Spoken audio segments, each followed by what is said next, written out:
BNP ক্ষমতায় গেলে আগামীতে ব্যবসা বাণিজ্য সহজ করতে বিএনপির প্রয়োজনীয় সব উদ্যোগ নেওয়া হবে বলে জানিয়েছেন দলের স্থায়ী কমিটির সদস্য আমির খসরু মাহমুদ চৌধুরী।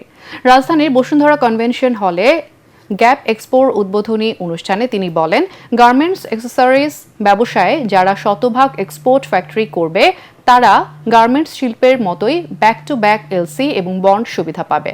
অনুষ্ঠানে এনবিআর চেয়ারম্যান আব্দুর রহমান খান বলেন, জটিলতা কাটিয়ে ব্যবসা বান্ধব পরিবেশ নিশ্চিতে কাজ করছে সরকার। পাশাপাশি বন্ড সুবিধার যারা অপব্যবহার করে তাদের আইনের আওতায় আনা হবে। 3 দিন ব্যাপী এই এক্সপো 17 জানুয়ারি শেষ হবে।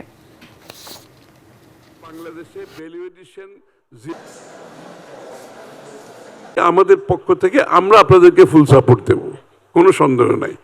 এবং যত 100% এক্সপোর্ট ইন্ডাস্ট্রি বাংলাদেশে হবে, আমরা সবাইকে ব্যাক টু ব্যাক এলসির সুযোগ দেব, বন্ডের ওয়ার হাউসের সুযোগ দেব। নিশ্চিত থাকেন আপনারা সবাইকে।